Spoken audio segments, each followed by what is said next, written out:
Good morning and welcome to Law Talks here on 4CRB. Well, today we're doing something a little different. We've gathered some of the most common questions people ask before they've written a will. These are the real concerns we hear from people who aren't quite sure where to start. So I'm going to read those questions out and we'll put them directly to our lawyer.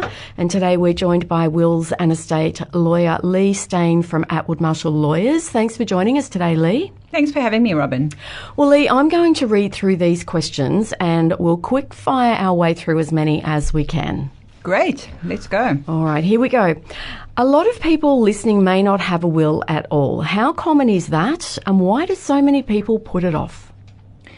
It's extremely common. The statistics show approximately 50% of adults do not have a valid will. A good question, why? The fear of death. A lot of people feel uncomfortable talking about death, I suppose, believing they don't have enough assets, money. Some don't even think they're old enough.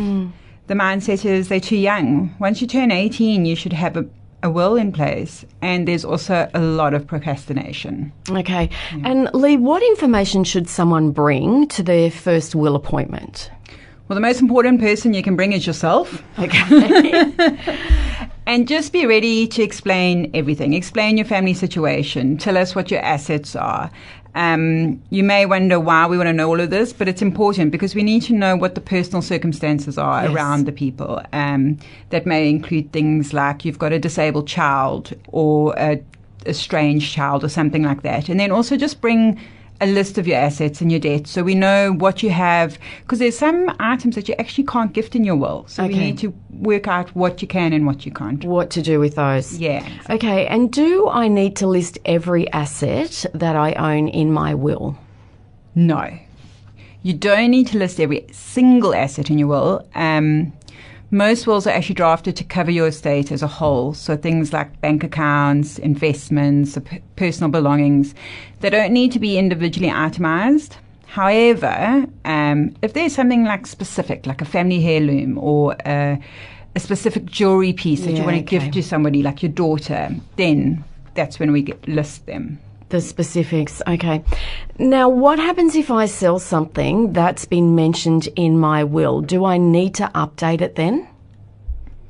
So if you list something specific, for example, I give my car to my daughter, but you sell that car before you pass away, the gift usually fails. As you can see, it no longer exists, so you no longer own that asset when you die. So there's nothing to give. There's nothing to give to your daughter. And if we haven't specified that she gets cash in its replacement or something, she won't get anything. So that's why it's always important to just review the will regularly and make sure that things are updated. Yeah, okay. And can I change my mind after signing my will? Yes, absolutely. Look, you can update your will at any time whilst you have capacity. If your circumstances change, like marriage, separation, having children, or buying or selling a major asset, then it's always a good idea to review and update your documents. Yeah. And what happens if someone dies without a will?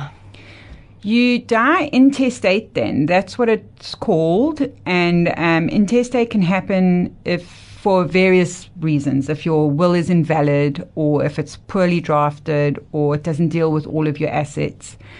Then the other issue is that you've actually died without naming an executor. So you haven't given anyone immediate authority to deal with your estate. Yeah.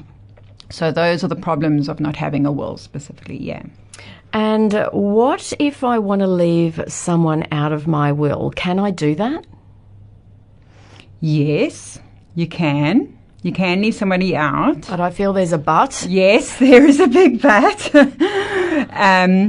If you leave a family member out, there's nowhere that it says you can't leave anybody out, but if you leave a family member out, it can cause a person or that family member to challenge your will. Yeah, okay.